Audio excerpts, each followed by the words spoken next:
Hello, internet people.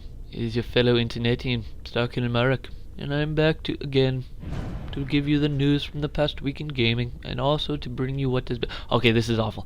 Oh yeah, I'm gonna give you the news from the past week in gaming, and also give you some releases from the past week, and some reviews.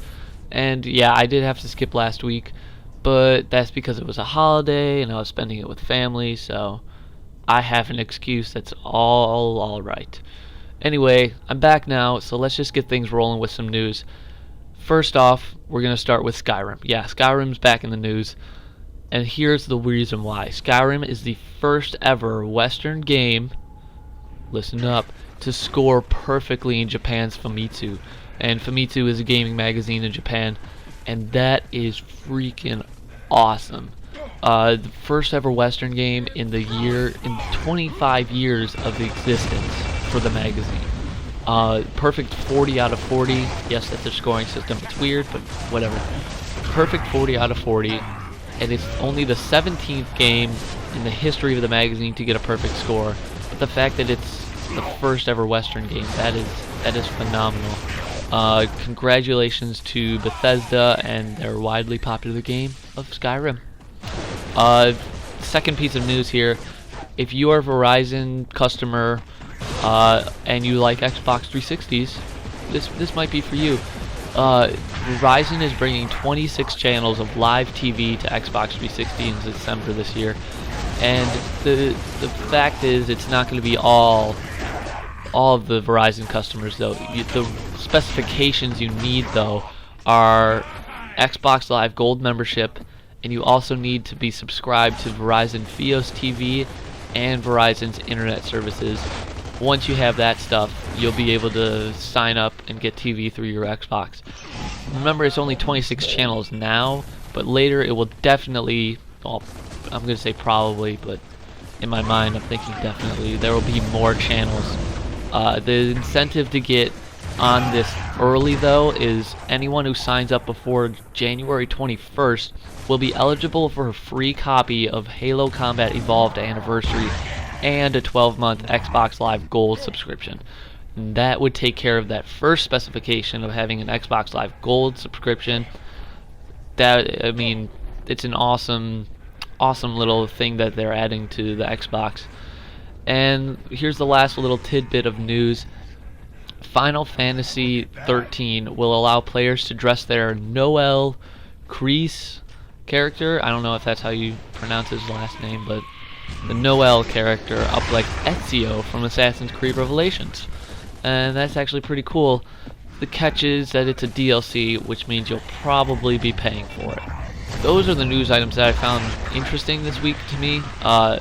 You guys can always hit up oneup.com or Gamasutra or GameSpot or any gaming site just to find out more news, find out what's interesting to you.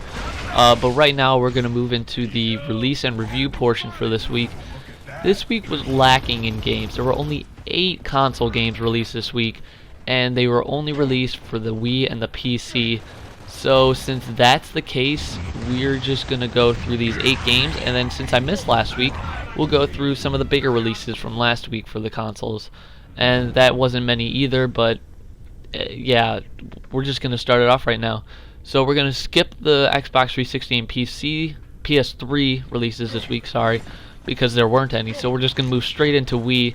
And the first game is, now that's what I call games.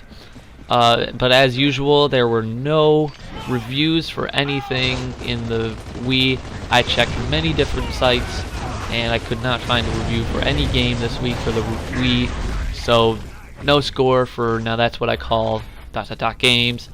And the second game that was not scored was Marine Life Rescue, and the last was Jaws Ultimate Predator. That's it for the Wii games this week. Let's just move straight into the PC. There was only one game that got a score for the PC this week.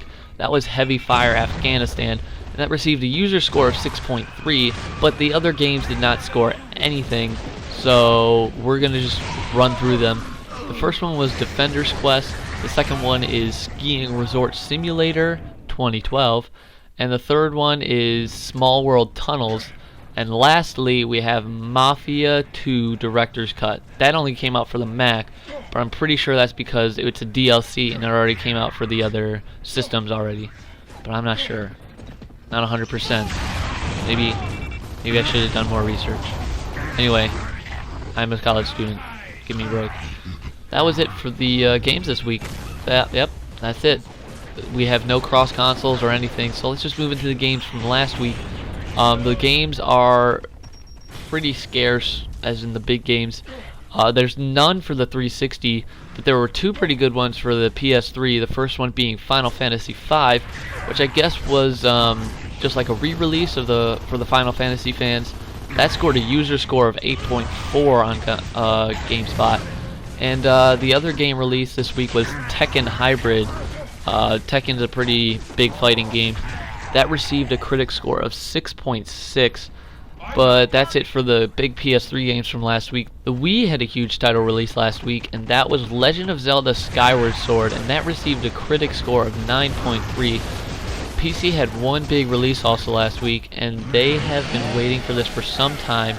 It was Batman Arkham City that finally came out for the PC, and it got a 9.3, and really that actually brings us to exactly what the one big cross-console game or add-on was, and that was an add-on to Arkham City, and it was for the Xbox 360, the PS3, and the PC. They all received the Robin Bundle Pack. For the Xbox 360, it scored a 9.5. The PS3 scored a 6.5, but the PC did not receive any score. Sorry about that, but that's not my fault. It's the score people's fault. But yeah, that's really it this week, guys. I hope you guys enjoyed learning what's going on in the community, and maybe you got some ideas for holiday gifts while you were at it. I want to thank all of you guys for watching. I really do appreciate each view, each comment, each like, and I even like dislikes, but just I prefer that if you dislike it that you would comment as to why you disliked it, because I'd love to take your feedback and really think about it and make this a better series. Anyway, I want to reiterate my thanks, and I want to remind all of you to stay sexy.